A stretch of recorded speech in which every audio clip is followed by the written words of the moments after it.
What's up, it's Josh with Client Alchemist, and I want to talk about how you can sell more houses while actually working less. Now, I realize it sounds kind of scammy or spammy, but just hear me out here, because I'm going to give you 5 things to think about that will actually help you do that, right? When you embrace these 5 things and put them into action in your business, you will be able to essentially accomplish more in less time. Number 1, you've got to get crystal clear on what you actually want. Not what someone else wants for you.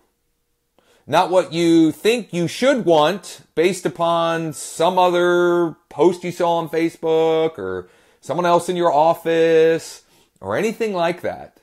What you actually want. And even more specifically, who you actually want to serve. What segment of your market, what portion of your audience do you want to serve? And this is actually the first step in our 4-step process, our documented process. It's documented in our Amazon best-selling book, in several of our trainings, which is identify. Get crystal clear on who you want to help and serve. That's number 1.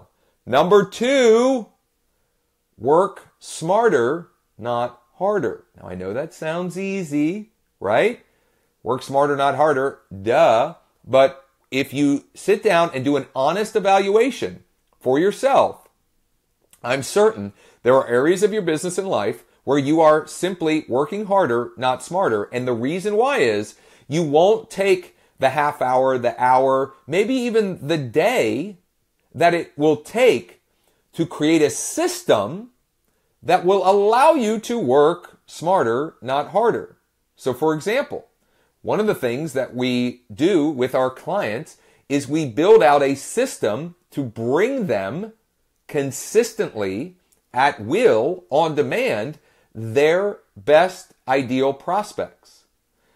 They come to them. So they don't have to chase after them. Now, they have a system on top of that of how to work smarter to get more of those appointments. And recently, you can find on our page, recently I shared 5 tips for setting more appointments so you can sell more houses. You definitely want to check that one out as well. But think about what areas of your life are you working harder when if you just took some time, you could just begin to work a little smarter and save you some time.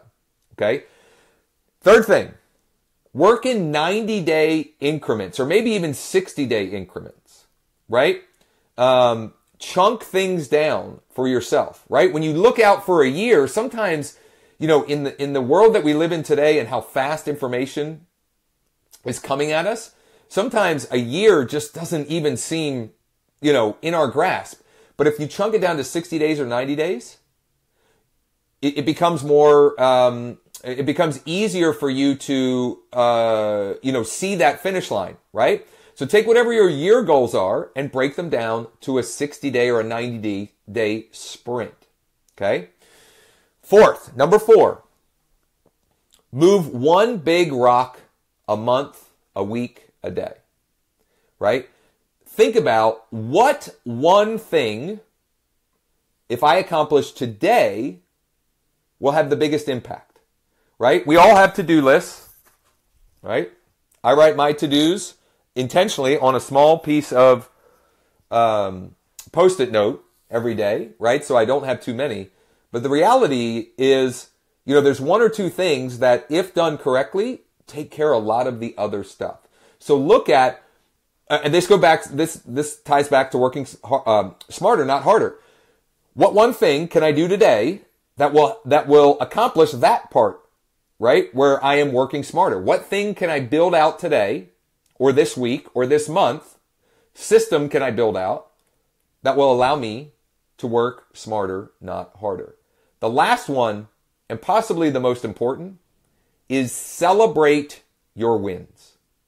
Celebrate your wins. When you hit milestones, when you achieve accomplishments that you're going after, celebrate those. Okay? And don't be afraid to get extravagant about it, because it creates a positive feedback loop in your mind that when I accomplish the things I set out to do, good stuff happens. If we don't take the time to celebrate those accomplishments, then what are we doing, right? So why are we doing these things? Why do we have these goals in the first place? So look out 90 days and set a goal, and set, what are you going to do to celebrate when you hit that goal, right? And for some of you, it might be to get a new car. Okay? It might be something extravagant like that. For some of you, it might just mean going out to your favorite restaurant. For some of you, it might mean getting a massage, right? Whatever it is, set that 90-day goal, that 90-day, thing that you're trying to achieve, and then also tie to it how you're going to celebrate that accomplishment, right? So you can actually enjoy it, and you will consciously and unconsciously want to then hit the next target because you know that you'll be celebrating that one as well. All right, I hope you got something out of this. If you did, do me a huge favor and like this video, and certainly share it as well. I appreciate you taking the time to check this out. Comment below if this helped you in any way. And maybe even comment below with one of your 90-day goals, one of your 90-day targets, and how you're going to celebrate when you hit it. How about that?